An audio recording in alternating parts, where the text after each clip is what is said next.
Hello everyone, this is Recon Fox 64 and we're back with our playthrough of Pokemon Firered.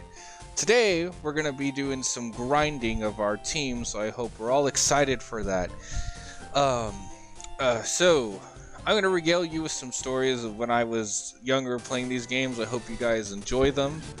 Other than that, let's get into it. So the first ever game I played was Pokemon Emerald. So that was like the first one I ever touched. That was my jam for a minute, and honestly, I got into Pokemon in an odd way. My cousins, who I used to go over to their house all the time, they had a bunch of the games. So instead of seeing Fire Red first, my cousins kind of gave me access to Emerald, and so I did like a mock battle with their Pokemon. They had already beaten the game, but I was like mesmerized by it. So that was my first venture into the Pokemon world, and after that, I went home, asked if I could get one, and the next day, which oddly enough was my birthday, my parents took me to GameStop, got me a Game Boy Advance, and bam, I had Emerald that day. So super fun. And so to this day, Gen 3 is still my favorite. I still ring true about that. I say it's the best. I know not to everyone, but I love that game. So,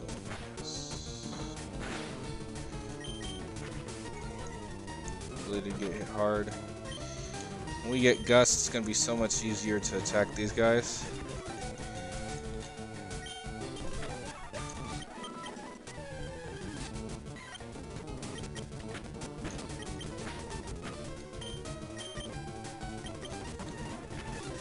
Dang, that was fast. Okay. We got 2 off. We switch into Charmander. There we go. Pidgey's level 3. Alright, so now it's time to head back to the Pokemon Center. Alright, so... Sorry, really intensely focused on this. But anyways, yeah, so that was my, venture into Pokemon, and so since then I've had some odd encounters. So I'm sure you guys have noticed that in specific games, or well, pretty much every game, I double save. So I click the save button twice, right?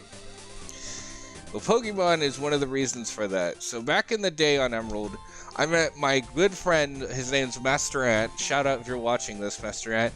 And so I met him in middle school, and we were talking, and I was like, hey dude, are you a fan of Pokemon? And he's like, yeah, I love Pokemon. So we started talking about it, and I was like, you know, it would be cool if we could get a shiny Rayquaza. So we both endeavored to restart our Emerald save files until we could do that. My bad. And so we endeavored to do that, and he got it after so many tries. He got a shiny Rayquaza, which I thought was awesome. And so I went over to see it because he called me on the phone back in the day when I didn't have a cell phone. So I went over to see it, and well, really not over. He brought it to school to show me, but I was trying to see it, and he went, dude, you're never gonna believe this. And I said, what? He said, so I saved my game. I said, understandable. He's like, right in front of Rayquaza. I was like, very, very understandable. And so he was like, okay, so I saved it, right? I said, yeah. And he said, so then I battled Rayquaza and I defeated it. And I said, oh, so that sucks. He's like, I know. So I reloaded my save.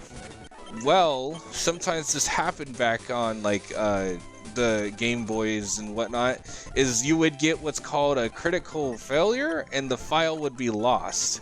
So all his progress up to then, like saving, he didn't have. So he had to restart Emerald again. At that point, we wanted that black Rayquaza because he looked cool with the black coloring and the yellow accents, but we just were so fed up with the fact that somehow the save corrupted, and it was like a sign like, maybe let's not go after this Pokemon anymore. So because of that, I always double save. It taught me, like, when I was young, that if you want to make sure your save file sticks, double save. Now that we're doing this, once we get to everyone level 8, I'm probably gonna switch out to once we get to level 8, I'm gonna probably level up to 9, because I don't care about caps really in Pokemon. Normally I level up to like the max level I can if I really feel like it. But in this game, especially back in the day and even today's day, I try not to over level past certain trainers. So like rival battles, gym battles, I try to be very ooh, no, we're gonna run and go heal our Rattata. No thank you. So I try to be very conservative with that, because I feel like other trainers that you might come across, like the bug catchers in the next region or next area, over leveling past them to me is not a big deal, because they're just generic trainers. They're just there to kind of give you levels and aid you on your journey. Well, I feel like the gym leaders and your rival are supposed to be an obstacle, so over leveling past them defeats the purpose of like the original design. So that's just how I do it. Nope. Thank you. So we'll attack this Mankey. I'm just glad that Mankey has not used low kick yet, because low kick would devastate Rattata. Oh. So, another story, that Rattata right there, so I want you to look at it and tell me that little line that has that coming off its cheek doesn't look like a nose. When I was younger, I would catch this, I would think it had like a very long pointy nose. In reality, if you look at the Rattata on the screen, it has a whisker, so that whisker always trips me up. It's so hard not to think of it as a nose, and now that I've pointed that out, you'll probably never unsee it as a nose either. Okay, good. Lear's fine. So, because I missed, I'm not going to risk it, and we're just going to let Pidgey take care of him. So we'll go back here to Pokemon Center, level up, restore, go back, level Rattata up some more. Because I feel like Rattata is a very underhanded, or not underhanded, very appreciated Mon. Like, yes, he's the generic first Pokemon in the first area, you know, kind of thing. But a lot of the times, I feel like those Pokemon can be really strong assets in the future. Like, when he gets Super Fang, Hyper Fang, those things deal so much damage, it's not even funny. Like, my first Nuzlocke I ever played on Firered, I basically lost 3 of my Pokemon to my rival's Raticate, because he just kept Hyper Fang, and it sucked, but it made me appreciate Rattata. So when I was in the grass and I got Rattata, I no longer went, really? I have this freaking rat, what is it gonna do? I went, oh, okay, so for the first 3 gyms, he can be quite an asset, and maybe even the 4th. Because after that, I feel like he falls off. If you guys think differently, let me know, because I'd be down to like try. As I said, I want to play Nuzlocke here too. So like once I do all the Pokemon games with the regular kind of play, I might just come back, and if I get a Rattata, we'll do that. I want to see if he'll just... No. Quick attack. Quick attack. He's so close. We're going to risk it, ladies and gentlemen. Because if I have to switch him out, we will. Oh no, he's going to do it. There we go. So he's level 8. Next up is Mankey, which Mankey in the anime, I feel like made all the kids very... Oh, he does not have a low kick. Made all the kids who played this game like search for him, because the anime makes him seem like he's such an OP Pokemon. Not that Mankey and Primate aren't like strong in their own right, but there's other fighting types that I feel like are better suited. But yeah, I was one of those kids who saw that and was like, I need to go catch a Mankey. And so I would catch him. Ooh. I catch him like this, and I would use him repeatedly. So don't be shocked if he sticks around to the end, because he's going to be my answer to anything that's rocks or ice with a multiple typing. Because I I normally don't have an answer for Rock on my team unless I'm... when I was younger, I didn't.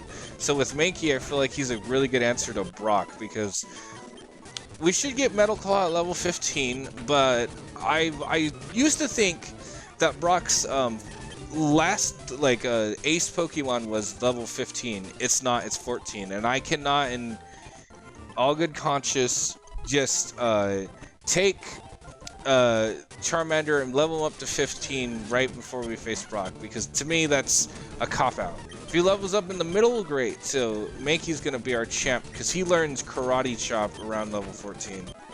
And Karate Chop is a really good move.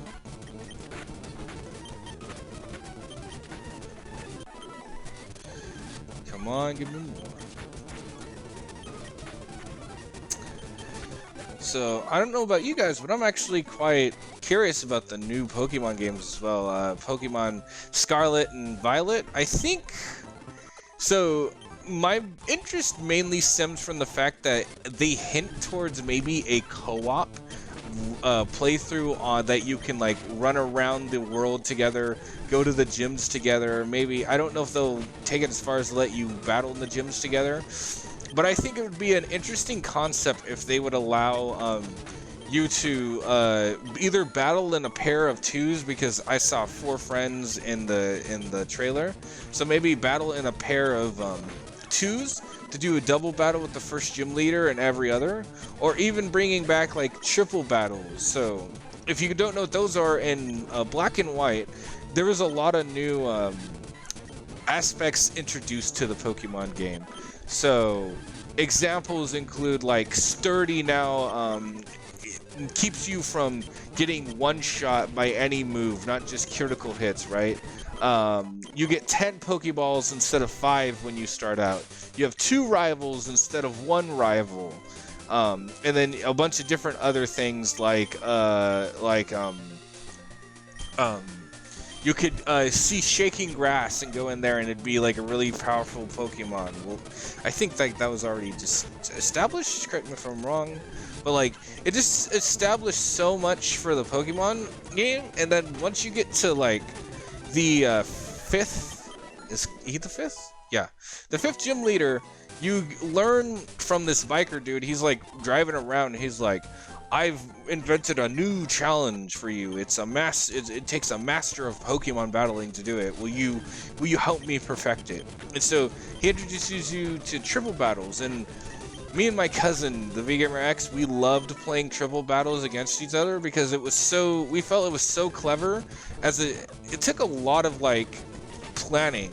Who's gonna be where? And it did, like, the middle, it defines who can do what. The middle can kind of attack everyone, but it's like, alright, so the middle's here, but I can only attack this and this. Do I want to just attack those?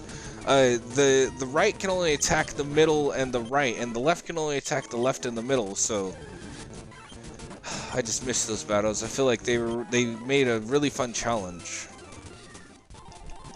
So I think if they brought those back in this generation, because so far, I feel like the new Pokemon players really like are accepting to new stuff, which I think is cool.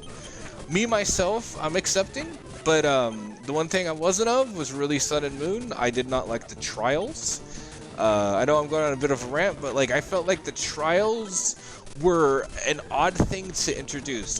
They weren't, I didn't hate them, I thought they were clever, but it was like, you would go through the game, you'd learn all these trials, and then you'd go to the Elite Four and beat the champion after beating all the kahunas, right? So I was like, okay, it's a little bit of a play on, like, there's still a champion, there's still an Elite Four, we go back, we're still going back to what we know, we just wanted to introduce you a new, like, early game kind of thing. Which I thought was okay, but I just didn't like them because I was so used to the gym aspect. I was expecting cool gym leaders that I could like look up and see their backstory, or like watch the anime if I ever got interested and see if they had any cool things. Well, and then when it came to the Ultra Sun and Moon, I've never played it, but a friend came up to me and they were like really visibly confused and a little frustrated, and I was like, what's up? And they're like, I don't understand where they're going with Pokemon anymore. I was like, well, I think they're just trying to do stuff new with Sun and Moon. And he's like, no, have you played the new one? I said, no. And he's like, dude, they brought back the gyms. And that threw me through a loop, I won't lie. I was like, what do you mean they brought back the gyms? They've already gotten rid of them. Why would they bring them back? And he's like, I don't know, dude, but like, after you beat the game, you go through the trials and everything in the new one. And I said, okay. And then he said, once you get to the post game, they add these gyms back, and they're cool and they're interesting because it gives you more context to the people you fought as champion in the last one. But it's just like, I don't know where they're going with it. And so I agreed with him. After I saw that, I was very confused. I was like, okay, are we keeping gyms? Are we throwing gyms out? Are gyms going to be a post thing in all future titles? Because that would make sense if it's a new region, that it's like kind of getting popular, so it's adding gyms.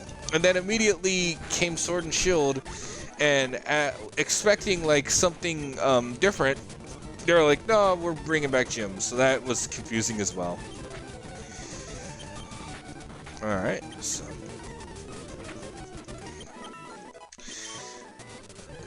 I feel like I went off. I don't even know what was my original point. Oh, Gen 5 added a lot of stuff. So yes, so I just feel like if they would in the new one add back the triple battles, it would make for an entertaining gameplay, because then instead of like you personally having to decide what's the best Pokemon to put where, you and your two friends who you're either good friends with or whatever, you're about to battle the first gym, and the first gym leader gives you an option to battle all together in a triple battle. Agreeing to this, you all battle in the triple battle and you all throw out your Pokemon. Well, you get the center, right? Or you decide who gets the center. So do you want friend A or B to be in the center, or do you want you to be in the center? Great. So you're in the center. Friend A's in the left, friend B's in the right? And then now you got to decide. He tosses out 3 Pokemon, and he just has 3 because normally the first gym leader only has 1 or 2. So 3 would make sense because he's battling 3 trainers.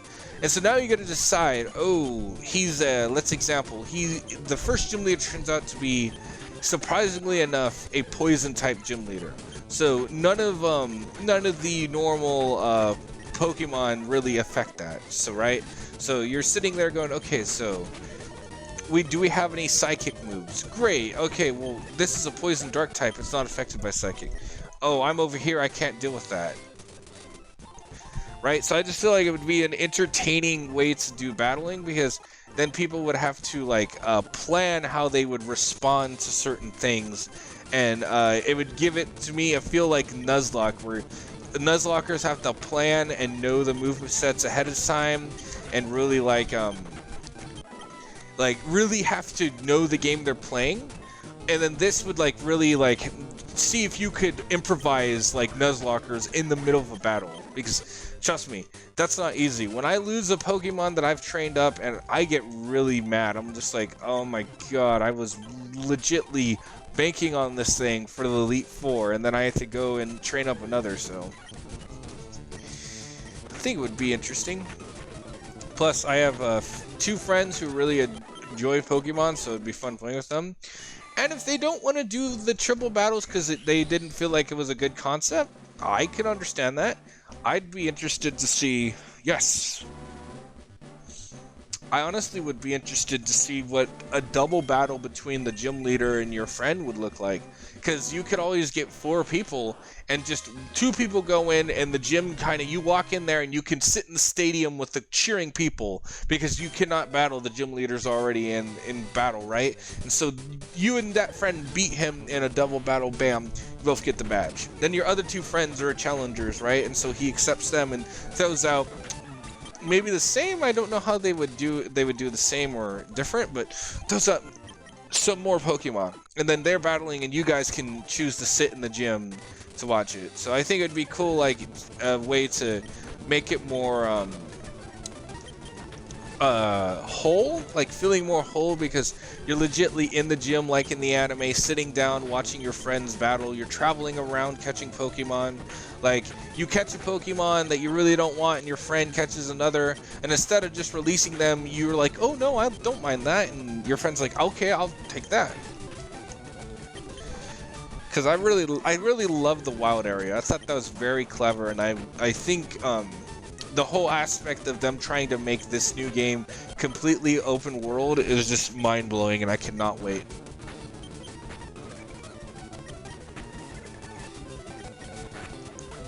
So I feel like while I'm hopeful that they'll let us do this, this co-op kind of thing is gonna be later game, or they're just not gonna add it, which I would be sad, but you know, I'd understand.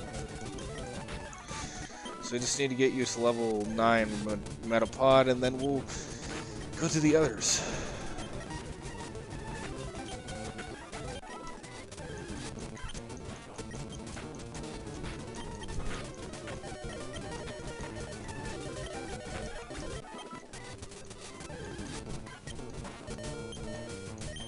Sometimes forget how bulky that Metapod is.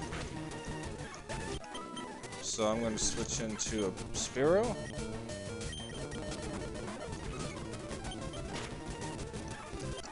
If I do, Spearow would one-shot him.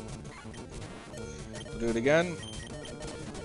That way I don't lose Metapod, just in case right now. I just want to get it to level 9.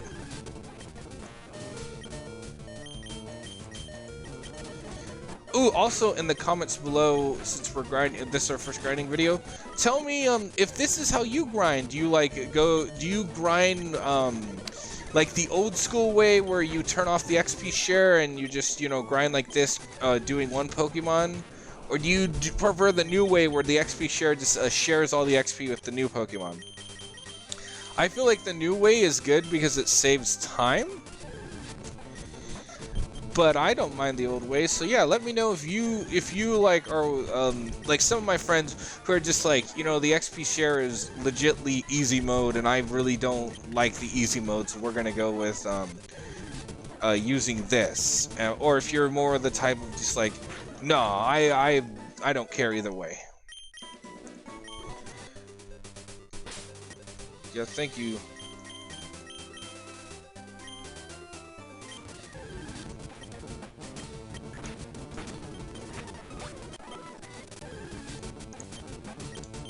We'll one-shot all these with quick attack, or dang near.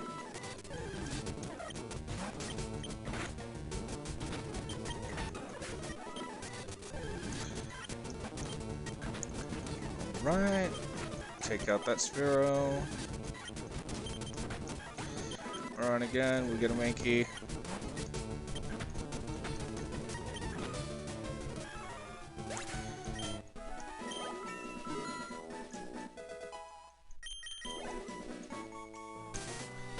Should level up to this. Yep.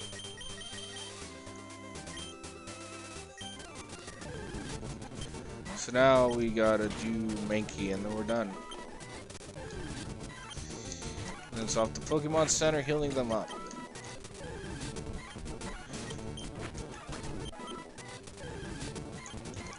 Once you get to a certain level, it's kind of grinding. I feel like kind of sucks with the lower level because you don't get that much XP, but I think I'm racking up EVs. I've never really done EVs, but I guess I'm racking them up.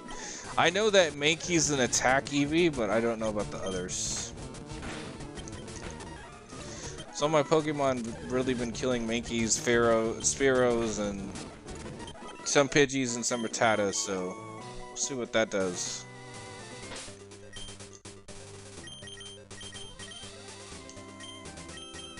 Okay. So we're gonna switch up to our starter.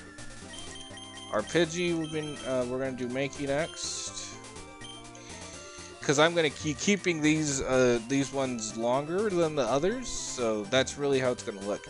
I don't mind Pharaoh. I think Pharaoh is cool, but I think, in my opinion, I feel like Pidgeot is 10 times better.